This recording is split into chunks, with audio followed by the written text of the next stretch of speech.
This is the Dallas Morning News. Eat, Drink, DFW from the Dallas Morning News is made possible by Central Market. Hello, and welcome to Eat, Drink, DFW, the podcast from the Dallas Morning News food team. Each week, we take a look at food and drink trends in North Texas, talk about restaurants in Dallas-Fort Worth, learn some new recipes, and sometimes even get tips from you, our listeners. I'm Anna Butler, the Dallas Morning News' food editor, and all this month, we've been focusing on your favorite go-to recipes for the summer. We asked you what you've been eating to stay cool, and you guys had some brilliant ideas that we're frankly dying to try. We'll share those and an update about our own summer plans right after this. Don't miss the Texas Chowdown going on now at Central Market, where we're really into Texas. Like our buttermilk pecan pie is nuttier than a rodeo clown. We like our cowboy cut bacon even thicker than the humidity. And when talking Gulf oysters, we shuck around and find out. We're really into Texas. If you are too, gather round for the Texas Chowdown, featuring tasty local favorites from the Panhandle to the coast, as only Central Market could wrangle up, like Gulf shrimp, Texas beef, local peaches, and more. Shop now at Central Market.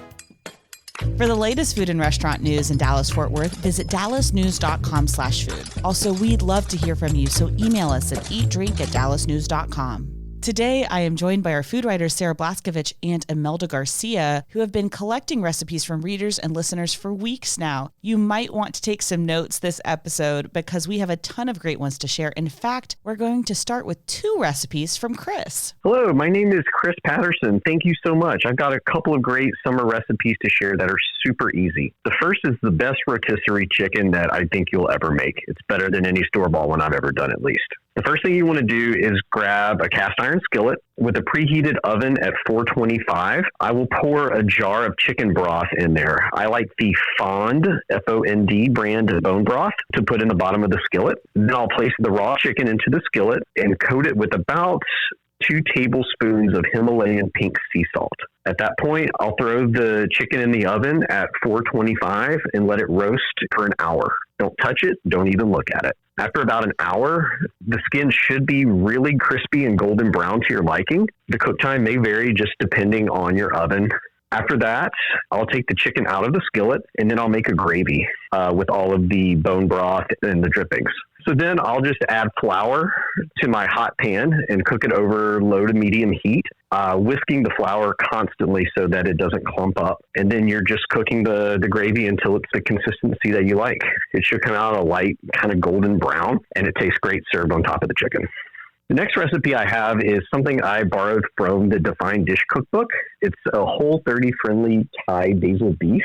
I'll get some skirt steak and lay it out on a cutting board and tenderize it with either a mallet or the bottom of a heavy skillet. I'll slice the steak in strips, add it into a large bowl, and coat it with salt, pepper, and arrowroot powder.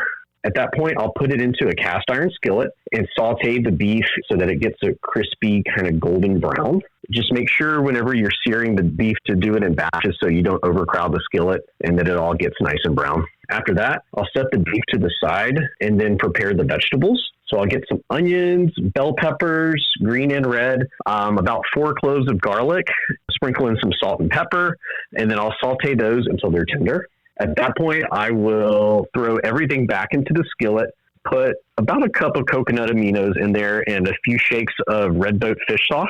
Cook that and simmer it until the sauce starts to thicken to the consistency that you like. To keep it Whole30 friendly, I'll serve it over cauliflower rice and put it in a bowl, and it looks great and tastes even better. Okay, Chris, I'm in love with you. If I go to your home, I'm going to bring my suitcase because oh my gosh, I want to eat that rotisserie chicken every day. I love rotisserie chicken. I love your recipe. The only thing that it's going to be hard for me and it's going to be a struggle is don't look at it. Why? No. It's amazing to see a rotisserie chicken in the making. I liked that tip, actually. I thought like, ooh, there's so many things that you can get done while you're not looking at it. But then I thought exactly what you said, Imelda. I was like, I'm definitely going to look at it. Yeah, now I'm looking at it. I also feel like it's just right that we have a Defined Dish call out just because, you know, Defined Dish is synonymous with North Texas for me. But it also looks like we have another recipe from the Defined Dish from Katie. Hi, this is Katie from Dallas, Texas. And my favorite dish at the moment is the Defined Dish spring roll grilled chicken salad. salad. It has cooked vermicelli noodles and romaine, cucumber, jalapeno, shredded carrots with this peanut dressing. So the dressing has fish sauce, lime juice, peanut butter, soy sauce, or coconut aminos.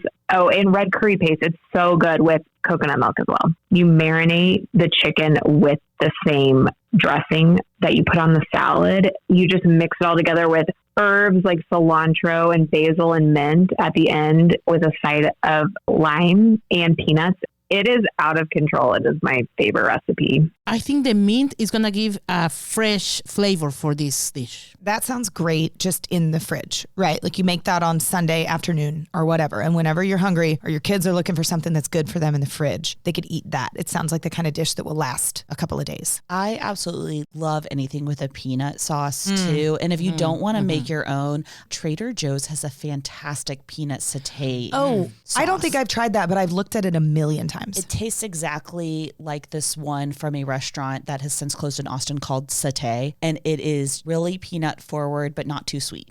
Sounds delicious. Okay, here's a great recipe for anyone who is entertaining this summer, because we always need those tasty, easy recipes that don't require an oven. Hi, this is Becky from Dallas, Texas. What I love to make every summer are endive salad boats. My favorite version is a mix of blue cheese, walnuts, olive oil, shallots, and sometimes I add in julienne pear.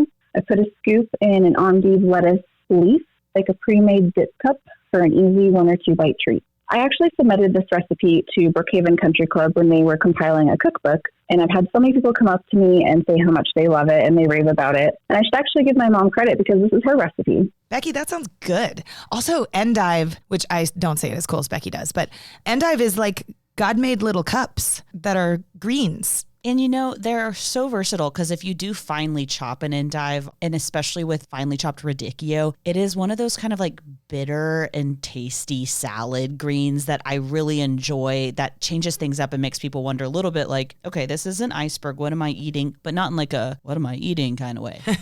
For a dressing with something like that, I'll make a walnut vinaigrette or something kind of nutty. And so you want it to be super chilled when you're doing that. And you can add a little bit of brightness by throwing in some parsley too. And pasta is an easy weeknight meal during the summer, but meat sauce might be too heavy when it's 100 degrees outside. Noelle has an easy alternative for us. Hi, this is Noelle from Dallas, and I wanted to share with you one of my favorite summer recipes. It is Lil Frankie's lemon spaghetti. So if you've ever been to New York City and been lucky enough to go to Lil Frankie's, or lemon spaghetti is one of the most refreshing dishes that you can actually make at home, thanks to Frank himself actually sharing this recipe on Instagram during COVID. So I love to make this as a side dish in the summer with like a crispy chicken or even like a shrimp on the side. Adds a little bit of protein and really works well with the lemon and the butter. So it's really super easy to make. This is one of the reasons it's my go-to in the summer. You're going to make the pasta just as you normally would. Going to make sure that the pasta water itself is super, super salty, and even add more once it gets boiling. Warm up the plates like as you're cooking the pasta, just to make sure that they're ready for it once you emulsify the butter and the freshly squeezed lemon together. Make sure you always add the pasta water and that the butter is super cold. The temperature of these things really does matter to make sure that it actually stays a cohesive, really beautiful, creamy sauce. The great thing about this is that it's super easy, but the quality of the ingredients is important. So make sure to buy that like really great high quality Parmesan cheese and just grate that right over the top at the end, and make sure to not mix it in. The perfect bite is just cheese and the pasta itself swirled on your fork in a perfect bite. I feel like I should disclose that Noelle is one of my best friends in the world, and we've known each other closer to 20 years than 10 at this point. And so it was really fun for her to get to submit a recipe for this. And she is a fantastic cook and has slowly been cooking her way through her family recipes over the past few years. She also loves anything that's a callback to our days in New York. Another great cook is calling in. Mrs. Keeley has an easy gazpacho recipe for us. Hi, this is Shauna from Plano. And my go-to summer dish is gazpacho. It's from a really old cookbook, the Junior League of Palo Alto. You throw all the ingredients in the food processor: tomato, onion, cucumber, bell pepper, celery, parsley, chives, garlic, You puree that. Then you add the V8 juice, red wine vinegar, olive oil, lemon juice, Tabasco, Worcestershire. Stir it up, put it in the fridge. V8 is the kicker. It doesn't use regular tomato juice, so it just enhances all the flavors. When I serve it, I usually have garnishes on top, which can be hard-boiled egg. I like it the best with croutons and avocado, little pieces. The other key is I make it the day before I'm going to serve it so that it's really flavorful. I've compared lots of recipes, and this is the best. I don't have to cook. I don't have to turn the oven on. Doesn't heat up the house. And there you go. I can say that this is one of the Junior League cookbooks I don't own, and I'm extremely excited to try this. It sounds really good. I want to say that I sort of grew up in this house. I know I've had this gazpacho. Mrs. Keeley, I have to call her that because I couldn't possibly call her by her first name. Even though as an adult, this is my best friend's mom. I've known her since I was in 6th grade. And there's a group of us who are best friends. And several of the moms have said to those of us who are adults now, you should really call me by my first name. And none of us can do that. So Mrs. Keeley, I can attest, is a wonderful cook. Pretty much everything interesting that I ever ate between about 6th grade and 10th grade was first consumed in her home at her table. Can we trade the Tabasco sauce maybe for a jalapeno? You know, because Tabasco sauce is like really vinegary. So maybe that will like enhance the flavor. Or a Serrano if you're a Imelda. Or a Serrano, yeah. Please ask Mrs. Keeley. I will. Thank you. And I suppose y'all are shocked at this point that none of my family members have been involved in any of the recipes. Oh, stop that. You have 100 of them. Well, you know, we got another. So, wait, do you have another family member who hasn't been on? Yeah, I have like brothers and stuff too still. Oh, the brothers. But Okay. you know, this is a ranch water recipe that's a little zhuzhed up from my little sister, Sarah. Good name. Hi, I'm Sarah Butler. I live in Dallas, Texas, and I am related to Anna Butler. I'm going to share an even more refreshing take on a ranch water. So first you'll line your rim with some agave and tahini, then add in 2 ounces of 21 Seeds cucumber jalapeno tequila, 2 ounces of coconut water, squeeze in a little bit of lime juice. If you want a bit more sweet, then add a touch of agave. You can add in Topo Chico for some carbonation, include lots of ice, and stir.